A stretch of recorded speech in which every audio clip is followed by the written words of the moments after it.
नमस्कार, स्वागत है आप सभी का ऑनलाइन एडा फर्स्ट यूट्यूब चैनल पर। इस वीडियो में हम बात करेंगे बीएड को लेकर प्राथमिक शिक्षक भर्ती से बीएड बाहर के मुद्दे के बारे में। जैसा कि आप जानते हैं कि मामला सुप्रीम कोर्ट जा चुका है और सुप्रीम कोर्ट के बाद से कुछ ऐसी जानकारियां निकल कर आ रही हैं जो कि आप सभी को जानना बेहद आवश्यक है, भले ही आप बीएड अभ्यर्थी हैं या फिर बीटीसी अभ्यर्थी हैं। और इस चैनल का उद्देश्य आप सभी को तमाम जानकारियाँ देना है। जैसा कि आप सभी जानते हैं कि बीएड को लेकर ये मामला अब सुप्रीम कोर्ट के अंदर जा चुका है और जब भी कोई मामला अगर सुप्रीम कोर्ट में जाता है तो वो कहीं ना कहीं उत्तर प्रदेश ही नहीं पूरे देश के लिए सभी अभ्यर्थियों के ऊपर लागू होगा। लेकिन आज हुए मामले को लेकर कुछ ऐसी जानकारियाँ आप सभी को दी जाएंगी। अगर आप सभी वीडियो को अंत तक देखें तो आपको जानकारी पूरी मिलेगी। चलिए दोस्तों, वीडियो शुरू करते हैं। वीडियो को लाइक कर दें, साथ ही शेयर कर दें और चैनल को सब्सक्राइब करना बिल्कुल ना भूलें। अगर बात की जाए प्राथमिक शिक्षक भर्ती को लेकर बीएड अभ्यर्थी की एलिजिबिलिटी क्राइटेरिया को लेकर, तो जैसा कि आप जानते हैं कि एनसीटीई के माध्यम से बीएड अभ्यर्थियों को प्राथमिक के अंदर वैलिड कर दिया गया था। लेकिन ये मामला तूल जब पकड़ लिया जब बीटीसी छात्रों की तरफ से इस मुद्दे को लेकर अलग अलग राज्यों में हाईकोर्ट के अंदर केस दाखिल करने शुरू कर दिए गए। लेकिन यहाँ से अलग अलग हाईकोर्टों की तरफ से अलग अलग आदेश आने शुरू हुए। उसी के क्रम में एक सबसे बड़ा आदेश जारी हुआ जो कि आपको देखने के लिए मिला जोधपुर हाईकोर्ट की तरफ से। जोधपुर हाईकोर्ट की डबल बेंच ने बीएड अभ्यर्थियों को प्राथमिक शिक्षक भर्ती में एलिजिबल नहीं माना, क्योंकि वहाँ की सरकार नहीं चाहती थी कि बीएड अभ्यर्थी को शामिल किया जाए। इसी को लेकर जोधपुर हाईकोर्ट की तरफ से बीएड अभ्यर्थी को प्राथमिक शिक्षक भर्ती से बाहर कर दिया गया। न सिर्फ बीएड अभ्यर्थी को बाहर किया गया बल्कि एनसीटीई की अधिसूचना को भी यहां से रद्द कर दिया गया। अब आप जानते हैं कि जब एनसीटीई की अधिसूचना रद्द हो गई तो बीएड छात्रों के लिए और भी यहां से समस्याएं बढ़ गई, क्योंकि आप जानते हैं कि उसी अधिसूचना के आधार पर पूरे देश के अंदर बीएड अभ्यर्थी प्राथमिक शिक्षक भर्ती के अंदर वैलिड हैं, चाहे उत्तर प्रदेश की बात की जाए या फिर राजस्थान की या फिर किसी भी राज्य की, जो कि आप सभी जानते हैं एनसीटीई के अंडर में सभी के सभी राज्य आते हैं। तो ये तो बात हो जाती है बीएड को लेकर। लेकिन ये जो अधिसूचना रद्द कर दी गई थी, अब ये मामला बीएड अभ्यर्थी की तरफ से डाल दिया गया डबल बेंच के सुप्रीम कोर्ट के अंदर। आप जानते हैं कि डबल बेंच के बाद से मामला सुप्रीम कोर्ट में गया है। सुप्रीम कोर्ट में आज जब सुनवाई देखने के लिए मिली तो बीएड अभ्यर्थियों की तरफ से पहला जो मुद्दा रखा गया वो यही था कि राजस्थान के अंदर चल रही शिक्षक भर्ती के ऊपर स्टे दे दिया जाए और प्राथमिक शिक्षक भर्ती के अंदर एनसीटीई के आधार पर इन छात्रों को यहाँ पे प्राथमिक शिक्षक भर्ती में एलिजिबल करते हुए फॉर्म भरने के साथ साथ उनका जो परिणाम है वो घोषित करने का मौका दिया जाए। लेकिन सुप्रीम कोर्ट की तरफ से बीएड अभ्यर्थियों की दलीलें सुनने के बाद में इस मामले को लेकर कहीं ना कहीं यहाँ से कोई भी आगे की कार्रवाई नहीं बढ़ाई गई। हालांकि छात्रों की तरफ से मांग की गई थी कि एनसीटीई के आधार पर बीएड अभ्यर्थियों को इस भर्ती में बैठने का मौका दिया जाए, मतलब कि प्राथमिक शिक्षक भर्ती के अंदर शामिल किया जाए। दूसरा, यहाँ से उनकी तरफ से ये भी कहा गया कि राजस्थान के अंदर चल रही शिक्षक भर्ती को लेकर स्टे लगा दिया जाए। लेकिन इन दोनों ही मुद्दों को लेकर कोर्ट की तरफ से इनकार कर दिया गया। इनकार करने का दो सबसे बड़े रीजन थे। पहला मैं आप सभी को बता दूं, जैसा कि आपको स्टार्टिंग में बताया गया कि एनसीटीई की अधिसूचना को रद्द कर दिया गया है। दूसरा, आप सभी जानते हैं कि मामला राजस्थान सरकार का है। राजस्थान सरकार की तरफ से डबल बेंच के अंदर ये पैरवी की गई थी कि वो चाहते हैं कि बीएड अभ्यर्थियों को वैलिड ना करें। तो सेम आप सभी को बाद में देखने के लिए मिला। फिलहाल आज जो सुनवाई देखने के लिए मिली उसके अंदर सिर्फ बीएड अभ्यर्थी मौजूद थे जिनकी तरफ से यहाँ पे याचिका दाखिल की गई थी। इसके अलावा ना तो एनसीटीई के माध्यम से कोई अधिवक्ता देखने के लिए मिले और ना ही अगर बात कीजिए अपोजिशन, जैसा कि आप जानते हैं कि राजस्थान सरकार की तरफ से कोई भी अधिवक्ता वहाँ मौजूद नहीं थे। यही वजह थी कि आज होने वाली सुनवाई के अंदर सुप्रीम कोर्ट की तरफ से दो नोटिस जारी किए गए।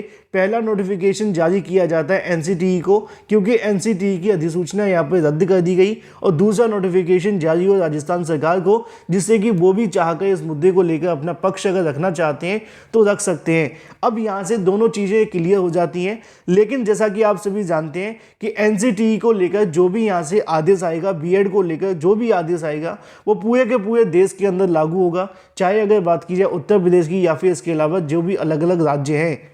लेकिन यहाँ पे सबसे बड़ी जो चीज़ देखने के लिए मिली है वो ये है कि यहाँ पे एनसीटीई की पूरे तरीके से अधिसूचना को जो हाई कोर्ट की तरफ से रद्द किया गया था, क्या सुप्रीम कोर्ट की तरफ से इस मुद्दे को लेकर विचार किया जाएगा? क्योंकि आप जानते हैं कि अभी एनसीटीई के माध्यम से 22 फरवरी को इस मुद्दे को लेकर अपना पक्ष रखा जाएगा और 22 तारीख को पक्ष रखने के बाद में इस मुद्दे पर जो अंतिम फैसला है वो आपको कुछ ही समय के बाद देखने के लिए मिलेगा। यही वजह है कि आज कोई सुनवाई ज़्यादा खास देखने के लिए नहीं मिली, लेकिन अब एनसीटीई के माध्यम से सवाल मांगे जाएंगे, सवाल पूछे जाएंगे। एनसीटीई से पूछा जाएगा कि आपकी तरफ से जो नोटिफिकेशन जारी किया गया था उसको हाईकोर्ट की तरफ से रद्द कर दिया गया है, उसके पीछे के तथ्य क्या थे, उन तथ्यों को समझा जाएगा और उन तथ्यों को समझने के बाद में फिर सुप्रीम कोर्ट की तरफ से यहाँ से फैसला सुनाया जाएगा। इसलिए भी बीएड छात्रों के लिए काफ़ी ज़्यादा महत्वपूर्ण है ये केस, क्योंकि इसके अंदर एनसीटीई की अधिसूचना को रद्द कर दिया गया है। एनसीटीई की तरफ से जो कानून बनाया गया था बीएड अभ्यर्थियों को प्राथमिक शिक्षक भर्ती में शामिल करने के लिए, उस कानून को यहाँ पे रद्द कर दिया गया था। और अब जो सुप्रीम कोर्ट की तरफ से फैसला किया जाएगा वो दो ही मुद्दों को लेकर फैसला होगा। पहला सबसे बड़ा मुद्दा होगा कि जो एनसीटीई की तरफ से कानून बनाया गया था क्या वो सही है, पहला। दूसरा होगा कि जो एनसीटीई की तरफ से अधिसूचना जारी की गई थी, अगर कानून सही पाया जाता है बिल्कुल यहाँ पे, तो अधिसूचना को यहाँ से वैलिड कर दिया जाएगा और इसी अधिसूचना के आधार पर बीएड अभ्यर्थी पूरे देश के अंदर वैलिड हो जाएंगे। तो यहाँ पे यही जो मामला फंसता हुआ दिखाई दे रहा है, इसी वजह से फिलहाल एनसीटीई को नोटिफिकेशन जारी कर दिया गया है। ऐसे में जो भी सरकार अपना पक्ष रखना चाहती है वो भी यहाँ पे आगे अपना पक्ष रखेगी और उसके बाद में यहाँ से फैसला होगा। लेकिन अगर बात की जाए उत्तर प्रदेश के अंदर क्या प्रभाव पड़ेगा इस फैसले को लेकर, तो आप जानते हैं कि उत्तर प्रदेश के अंदर बीएड बनाम बीटीसी के मामला काफी लंबे समय से चल रहा है। 69,000 शिक्षक भर्ती के समय पे भी चलता हुआ दिखाई दे रहा था। हालांकि वहां पे कोई अंतिम फैसला नहीं हो पाया था। उसकी वजह ये रही कि 69,000 के अंदर पहले से अभ्यर्थियों की नौकरी लग चुकी थी या फिर अंतिम पड़ाव पे आ चुकी थी और चैलेंज बाद में किया गया था और भी कुछ अलग अलग चीजें थी। लेकिन फिलहाल यहाँ पे एनसीटीई को चैलेंज किया गया था और वहां पे से बीएड को चैलेंज किया गया था। दोनों के अंदर डिफरेंस ये था कि वहां पे बीएड बनाम बीटीसी था, यहाँ पे बीएसटीसी बनाम एनसीटीई है। इसी वजह से यहाँ से अलग अलग चीजें देखने के लिए मिली थी। फिलहाल क्या होगा फैसले ये तो आपको 22 तारीख को ही पता चलेगा। लेकिन उससे पहले बहुत सारे अभ्यर्थी इस बात को लेकर भी परेशान थे कि क्या 69,000 शिक्षक भर्ती के अंदर जो चयनित बीएड अभ्यर्थी हैं उनके ऊपर भी कोई प्रभाव पड़ सकता है अगर कोई यहाँ से फैसला सुप्रीम कोर्ट की तरफ से आता है। तो जैसा कि आप सभी को बता दिया जाए कि इस मामले को लेकर 69,000 शिक्षक भर्ती के समय पर भी बीएड अभ्यर्थी को चैलेंज किया गया था, लेकिन उस समय सिर्फ बीएड अभ्यर्थी चैलेंज हुए थे, ना कि अगर बात की जाए एनसीटीई। तो ऐसे में अगर बात की जाती है उन छात्रों के ऊपर प्रभाव को लेकर, तो इस पर कोई प्रभाव नहीं पड़ सकता। उसका कारण ये भी है कि उन छात्रों को पहले से नौकरी मिल चुकी है। हालांकि 69,000 शिक्षक भर्ती के अंदर अपने इतने विवाद हैं जिनको लेकर छात्रों को कहीं ना कहीं खतरे मंडराते हुए दिखाई दे रहे हैं। जैसा कि 6,800 की वजह से जो चयनित अभ्यर्थी उनके ऊपर कहीं ना कहीं तलवार लटक रही है, वो एक अलग मामला है। लेकिन ये जो मामला है बीएड बनाम बीटीसी का, इसका प्रभाव 69,000 शिक्षक भर्ती में नहीं पड़ना चाहिए। बाकी अगर आगे कोई कंडीशन बनती है तो उस समय पे आप सभी को जानकारी दी जाएगी, क्योंकि अभी सुप्रीम कोर्ट की तरफ से कोई अंतिम फैसला नहीं हुआ है।